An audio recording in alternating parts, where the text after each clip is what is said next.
Manifesto pela participação das pessoas atingidas na discussão do acordo judicial entre Vale S.A., Estado de Minas Gerais e instituições de justiça. Documento consolidado pela 4ª reunião das comissões de atingidos e atingidas da Bacia do Paraupeba, em 5 de dezembro de 2020, às 9 horas.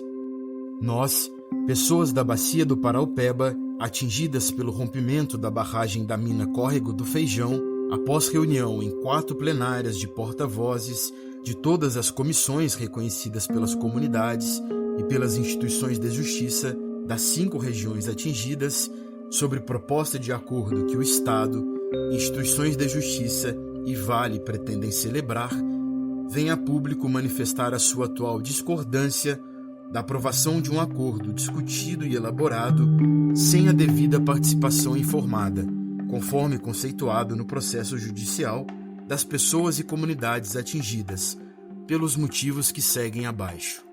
O rompimento da barragem da mina Córrego do Feijão causou, causa e poderá causar, por tempo ainda não mensurado, graves danos a milhares de pessoas atingidas, como, por exemplo, problemas de saúde, perda de vidas humanas, postos de trabalho, acesso à renda, alimentação e água, causados exclusivamente pela Vale S.A. De acordo com a Constituição Federal e a legislação ambiental, a Vale S.A. deverá reparar todos os danos e prejuízos causados pelo rompimento. Para isso, está em andamento um processo judicial com o objetivo de identificar todos os danos e decidir sobre a reparação integral, seu modo e forma. Durante o andamento do processo judicial, sem a devida escuta ou participação das pessoas atingidas, o Estado de Minas Gerais, a Vale S.A. e as instituições de justiça iniciaram negociações para celebrar um acordo para a possível resolução do processo. Tal acordo busca definir alguns danos que já foram identificados, o valor correspondente, a forma de gestão, fiscalização, os projetos e seu detalhamento. Diante desse cenário, as comissões e comunidades atingidas, apoiadas pelas assessorias técnicas, as ATIs, coordenação metodológica finalística, respeitando as restrições de confidencialidade que foram impostas, implementaram atividades e métodos para garantir, ao menos, o direito de informação e debate das pessoas atingidas. Também com o apoio das instituições de justiça, foram realizados diversos pedidos para a garantia de participação da população na formulação do acordo, que até agora não foram atendidos. Assim, apresentamos a toda a sociedade as reivindicações e premissas que deverão ser respeitadas para que as pessoas atingidas se disponham a participar do acordo, ressaltando que, de forma alguma, pode ser entendida como evidência de que as pessoas atingidas estão efetivamente participando de sua construção. Participação como primeira condição.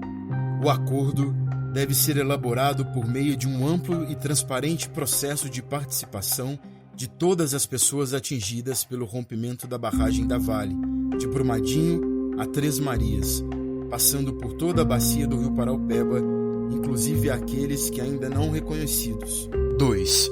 O recurso é nosso. O acordo deve garantir uma distribuição proporcional e justa de valores para diferentes danos e vítimas. Os projetos socioeconômicos para a reparação de danos morais coletivos sofridos pela população não devem dar quitação total aos possíveis danos mensurados. Deverão ser considerados os dados levantados pelas ATIs, pessoas atingidas e CTC-UFMG para cálculos dos valores de danos morais e coletivos das comunidades atingidas. 3. Direito à participação informada.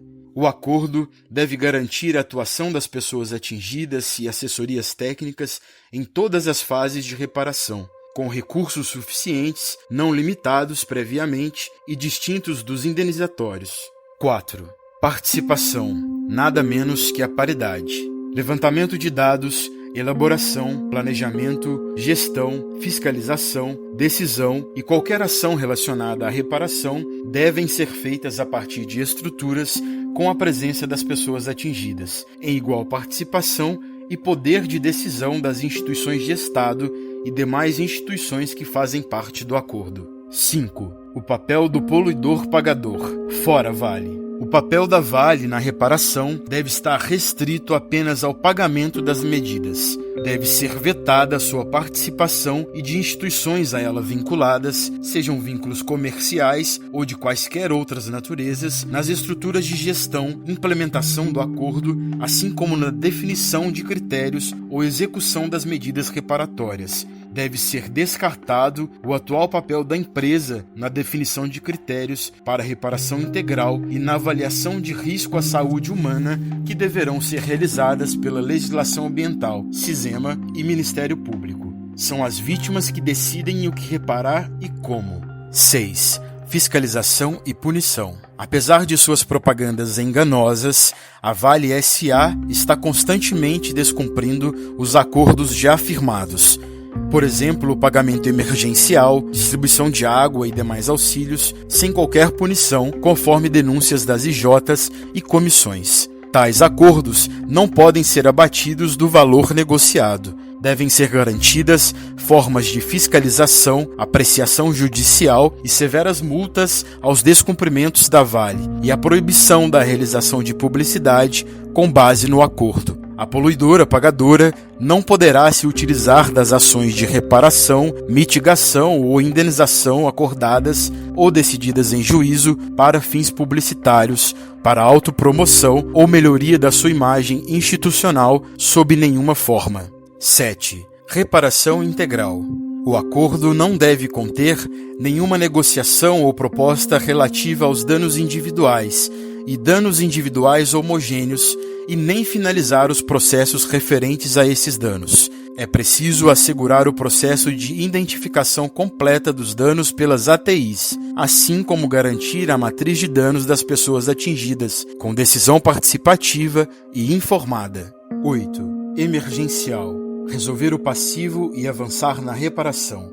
Deve haver imediata resolução das questões emergenciais acumuladas da população atingida, inclusive de pessoas e comunidades não reconhecidas, excluídas ou não cadastradas, como renda, atendimento de saúde, distribuição de água às pessoas e aos animais, ração e silagem, conforme critérios em construção pelos atingidos e ATIs, com aplicação de multa pelos descumprimentos da Vale S.A. dos acordos já firmados em juízo ou entidade pública. 9. Até a reparação, renda na mão. Deverá ser implementada política de reparação econômica coletiva, por exemplo, via um programa de renda não gerido pela Vale, construído pelas pessoas atingidas e as ATIs, com transparência de gestão que deverá perdurar até a reparação integral. Durante o processo de transição, até a implementação da política, deverá ser mantido o atual pagamento do auxílio emergencial, cumprindo de forma imediata as pendências existentes no mesmo. Não há oposição à possibilidade de acordo no processo, desde que justo, transparente, participativo, condizente com o interesse público e os direitos da população atingida. Porém, não é esse o caso, e as pessoas atingidas afirmam rejeitar a celebração de um acordo cujos termos e propostas não foram devidamente compartilhados, explicados ou debatidos com a população atingida. Caso sejam atendidas essas reivindicações, será implementado um cronograma de discussão e participação informada sobre o acordo, no mínimo até dia 25 de janeiro de 2021, com a construção de uma posição consolidada das pessoas atingidas sobre suas propostas e termos, que será apresentada no processo judicial e divulgada amplamente.